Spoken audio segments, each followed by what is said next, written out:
नहमदुहु व नुसल्ली अला रसूलिहिल करीम अम्मा बाद अऊज़ु बिल्लाहि मिनश शैतानिर रजीम बिस्मिल्लाहिर रहमानिर रहीम क़ाल अल्लाहु तआला व लक़द यस्सरनल कुरान लिज़्ज़िक्रि फ़हल मिन मुद्दकिर व क़ाल रसूलुल्लाहि सल्लल्लाहु अलैहि वसल्लम खैरुकुम मन तअल्लमल कुरान व अल्लमह सदक़ल्लाहुल अज़ीम व सदक़ रसूलुहुल करीम रब्बिश्रह ली सदरी व यस्सिर ली अमरी वहलुल उक़दतम मिन लिसानी यफ़क़हू क़ौली अल्लाहुम्मा अरहमनी बिल कुरानिल अज़ीम वजअलहु ली इमामन व नूरन व हुदन व रहमा वजअलहु ली हुज्जतन या रब्बल आलमीन आमीन सुम्मा आमीन।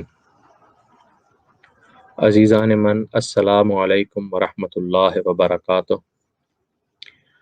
आज अक्ल व मज़हब के मुज़ाकरे के हवाले से सामल अब्बासी आपकी खिदमत में हाजिर है। बहुत शुक्रिया सर ताहिर इस्लाम अस्करी साहब, जज़ाकल्लाहु खैर। क़िबला, जैसा कि आप लोग जानते हैं अज़ीज़ान मन कि ये गुफ्तगू का सिलसिला मुसलसल हमारे जो है एक मुसलसल प्रोग्राम में से है, और पहले इमरान शाहिद भिंडर साहब, मोहम्मद दीन जौहर साहब और खिज़र यासीन साहब, आज़ाद साहब, इनके माबैन एक गुफ्तगू मुकालमे का सिलसिला शुरू किया था। तो इस सिलसिले को मज़ीद बढ़ाते हुए अब कोशिश की है कि मज़ीद अहले इल्म को भी इस मुज़ाकरे में, इस मुकालमे में शामिल किया जाए, ताकि ज़्यादा से ज़्यादा हम अहले इल्म लोगों की गुफ्तगू से, उनके इल्म से मुस्तफ़ीद हो सकें।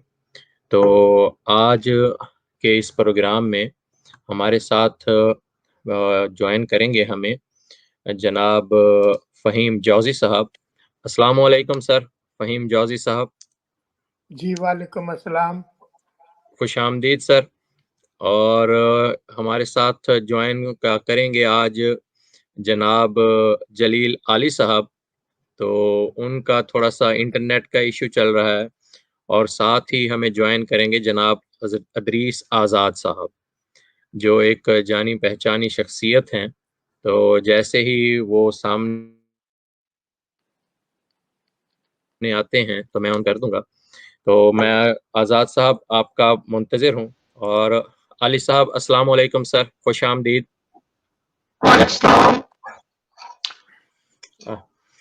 तो ये एक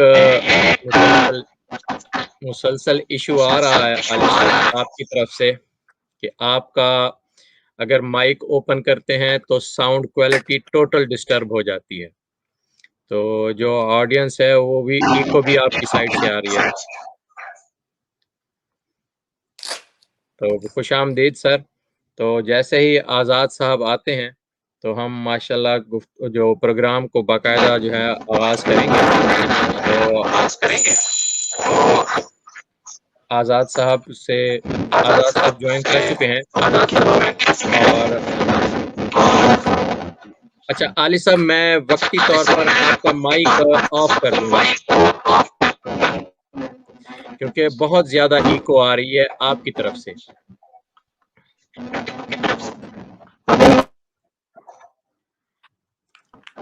सर फरमाइए सर।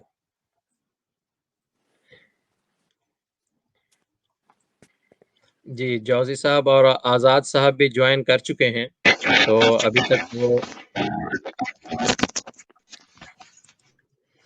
आज़ाद साहब भी ज्वाइन कर चुके हैं, और बाकायदा सिलसिला हम शुरू करते हैं इसी गुफ्तगू के सिलसिले को। और जैसा कि अज़ीज़ान मन आप दोस्त जानते हैं कि इस प्रोग्राम का मकसद किसी किस्म का जहन साजी करना नहीं है, बल्कि हमारे जो सोच फ़िक्र व ख़याल है उसको महफूज़। तो कोशिश यही है कि हमारे नौजवान नस्ल जो है उसमें सोच को बेदार किया जाए, और वो खुद से सोचना शुरू करें, और हम खुद से इल्मी हवाले से खुद कफ़ील हो सकें। तो इस हवाले से ये मुसलसल कोशिश है, और ये डिस्कशंस और अहले इल्म लोगों से मुस्तफ़ीद होने का फ़कत मकसद ये है कि अपने जो सोच के फोते हैं, जो सोए हुए हैं, उनको बेदार किया जाए। تو کوشش یہی ہے. تو آج ہمارے ساتھ جو فہیم جوزی صاحب ہیں، ڈاکٹر فہیم جوزی صاحب، جو فلسفے کے حوالے سے کافی مستند مانے جاتے ہیں، اور عمرانی علوم کے حوالے سے اور تمدنی فہم اور اقبالیات کے حوالے سے جناب جلیل عالی صاحب بھی ماشاءاللہ کسی تعارف کے محتاج نہیں ہیں. اور سائنسی حوالے سے، سائنسی پوائنٹ آف ویو کے حوالے سے اور فکر و فن کے لحاظ سے جناب آزاد صاحب، وہ تو کسی تعارف کے محتاج نہیں. تو اس سلسلے کو باقاعدہ ہم کوشش کرتے ہیں. تھوڑا آزاد صاحب کا انتظار کر رہے تھے کہ وہ ڈسکشن میں شامل ہوں تو ہم باقاعدہ سے اس ڈسکشن کو سٹارٹ کریں. تو جیسے ہی وہ شامل ہوتے ہیں اس ڈسکشن میں تو ہم ان کو شامل کریں گے. سر علی صاحب، اگر آپ کو میں تھوڑی دیر کے لیے، کیونکہ آپ کا مائک جو ہے وہ بہت زیادہ ایکو جنریٹ کر رہا ہے. بہت شکریہ خضر حیات صاحب اور غلام ازل صاحب، آپ کا بھی بہت شکریہ. اور آزاد صاحب کو جو ہے 5 منٹ مزید لگ جائیں گے. تو بہت شکریہ. رقیہ اکبر چودھری صاحبہ، وعلیکم السلام ورحمۃ اللہ. آپ جیسی بہنوں کی محبت ہے کہ ابھی تک جو ہے نا سلسلہ ہمارا چل رہا ہے ماشاءاللہ. اور فکری حوالے سے رقیہ اکبر چودھری صاحبہ کافی اہم اچھا مقام رکھتی ہیں. سر جوزی صاحب، پھر ہم اپنے پروگرام کے سلسلے کو شروع کرتے ہیں. تو آزاد جی صاحب ہمیں بالکل. جوائن کر لیں گے. تو میں آپ سے جو ہے گزارش کروں گا کہ یہ جو عقل و مذہب کا تضاد جو ایک تاریخی حوالے سے ہمارے سامنے ہے، تو اس کی جو تاریخ ہے یہ کسی حقیقت پر بھی مبنی ہے یا یہ ایک مصنوعی پیدا کرتا ہے؟ اس مسئلے پہ میں کافی دنوں سے سوچ رہا ہوں سر. اور میں محسوس کرتا ہوں کہ کچھ فزیولوجیکل حوالوں سے چیزیں سمجھی نہیں گئیں اور عقل کو ڈیفائن نہیں کیا گیا کہ عقل ہے کیا. ہم عقل کو بھی اپنے وجدانی طریقے سے مختلف معنی دیتے چلے آ رہے ہیں. ابھی میں صرف میڈیکل اور سائیکالوجی کے نقطہ نظر سے کوشش کروں گا کہ میں عقل کو ڈیفائن کر سکوں کہ عقل ہے کیا. جب ہم عقل کو ڈیفائن کر لیں گے تو پھر ہم آگے چل پڑیں گے. آپ دیکھیے کہ آپ مختلف مضامین پڑھتے ہیں جس میں ادراک، حسیات اور جذبات کو سب ایک ہی لائن میں، یا جذبات و احساسات اس طرح سے لکھا جاتا ہے. یہ تو ہے ادب کی دنیا. لیکن نفسیات اور سائنس کی دنیا میں یہ ہے کہ سب سے باٹم پہ ہے احساس.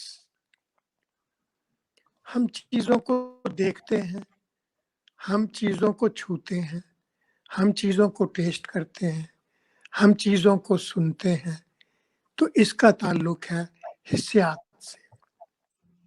حسیات نیچے آ گئی. حسیات کے بعد جس چیز کا نمبر ہے اسے ہم کہتے ہیں جذبہ.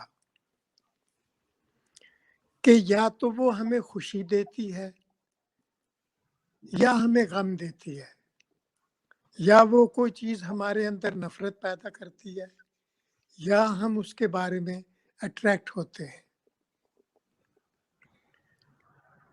اور جذبہ اور احساس کوئی اس طرح سے علیحدہ علیحدہ خانوں میں تقسیم نہیں ہے. یہ ایک ایسی دنیا ہے جو پرت در پرت ہے. میں یہ کہوں گا کہ ایک پرت ہمارے احساس کی ہے، دوسری پرت ہماری پسند اور ناپسند. اب تیسری سٹیج کے بارے میں ہمارے اندر جذبہ پیدا ہوتا ہے. جذبے کے بعد یہ سارا مواد ہماری عقل میں جاتا ہے جسے ہم کہتے ہیں توکل.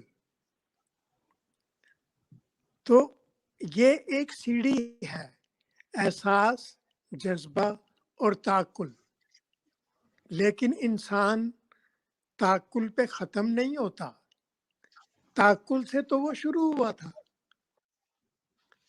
جس وقت ہمارے لاکھوں سال پرانے ہومو سیپین کو چوٹ لگی ہوگی اور اس نے اس کے اوپر لہسن یا اس کے اوپر پیاز یا اس کے اوپر سرسوں کا تیل لگایا ہوگا تو شاید وہ دنیا کا سب سے بڑا اور سب سے پہلا طبیب تھا.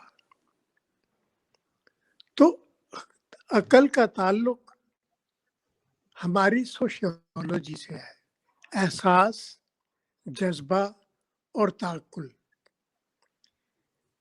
تعقل نام ہے کہ ہم کاز اینڈ ایفیکٹ کے ریلیشن شپ کو ڈسکور کر لیں، یہ تعقل ہے.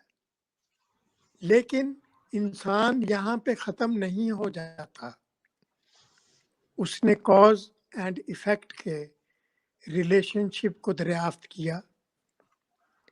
جیسے نیوٹن کی مثال لے لیں، اس نے ایکشن اور ریئیکشن کو کیا.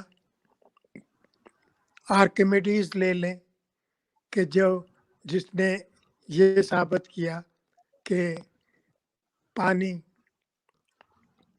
جس وقت آپ کسی چیز کو ڈبوتے ہیں ایک خاص پانی میں تو پانی کی مقدار ریسیپروکل ہوتی ہے اس چیز کے جس کی کوئی وہ چیز بنی ہوئی ہے، جس پہ کہانی بھی ہے یوریکا یوریکا. تو یہ ساری چیزیں ہمارے سائنٹسٹ ڈسکور کرتے آئے ہیں جس کی بنیاد ہے تعقل. کاز اینڈ ایفیکٹ کے ریلیشن شپ کو ڈسکور کر لینا تعقل ہے. اب تعقل کے بعد، انٹلیکٹ کے بعد آتا ہے ول، اور ول کے بعد آتی ہے سیلف، اور سیلف کے بعد میٹا فزکس ہے. تو سو فار ہم مادی دنیا کے لوگ کہاں تک انسان کو درست کر سکتے ہیں، وہ ہیومن ول تک ہے. میں اس کی مثال یہ دوں گا کہ اگر کوئی شخص چاہتا ہے کہ میں خودکشی کر لوں اور خودکشی کرنے کی تیاریاں بھی کر رہا ہوگا تو میرا اس پہ فلسافیکل کمنٹ ہوگا کہ اس کی ول پیسو ہو چکی ہے. میں یہ نہیں کہوں گا کہ مر چکی ہے، ول مرتی نہیں ہے، وہ پیسو ہو سکتی ہے. یا ایک شخص کے سامنے ایک پہاڑ کھڑا ہوا ہے، وہ کہتا ہے کہ میں اس کو ہٹا دوں گا اور وہ اس کو ہٹانے چل پڑتا ہے، تو یہ ول کی ایک ایکٹیو فارم ہے. تو یہ ایک کرولری ہے، حسیات، جذبہ، تعقل،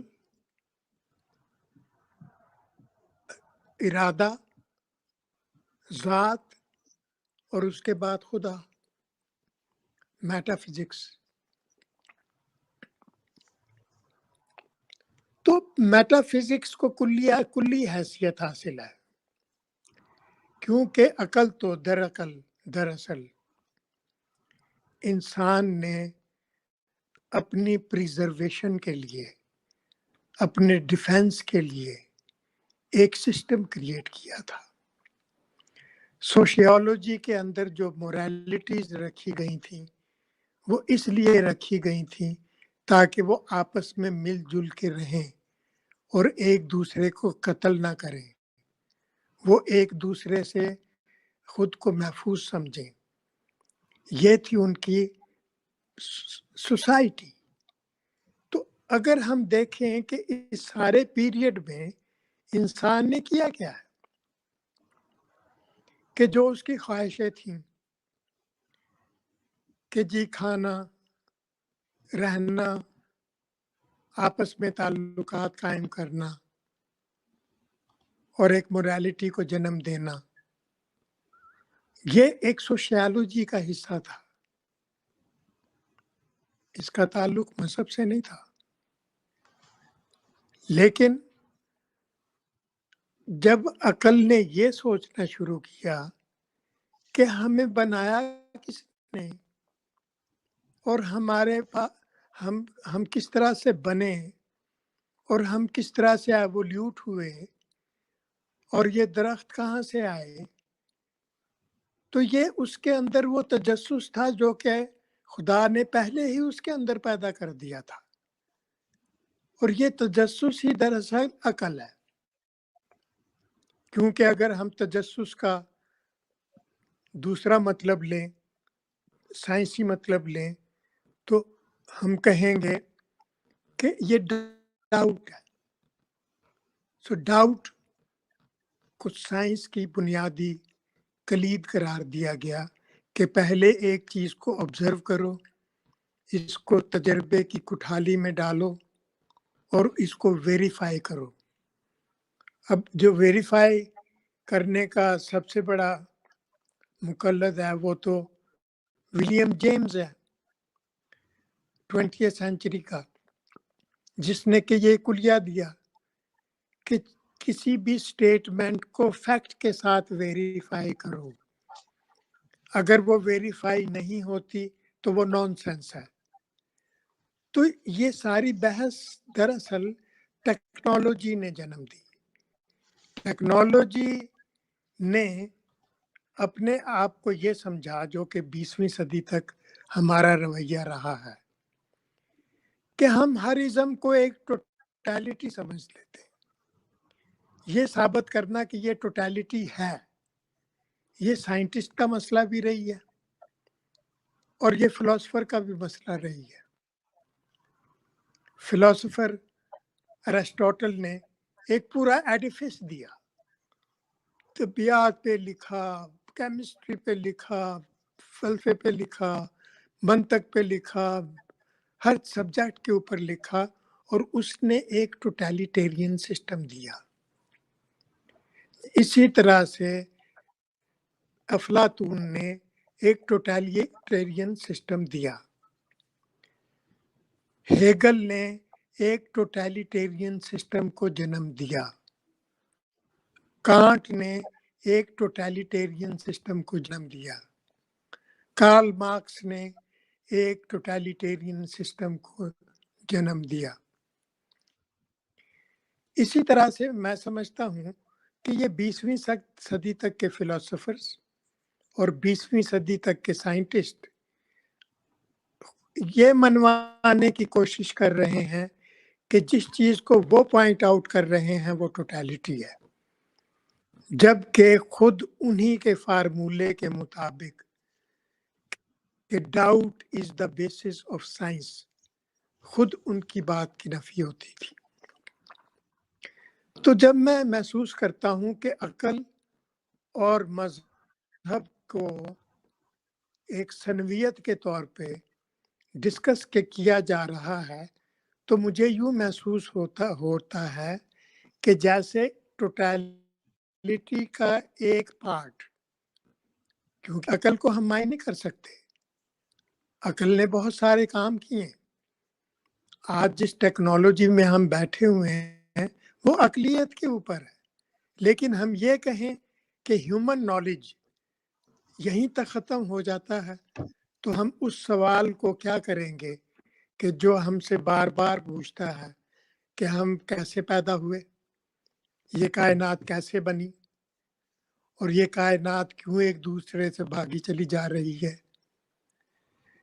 ये वो सवालात हैं जिसके पास किसी भी मटेरियलिज्म के पास कोई जवाब नहीं है। इसके अलावा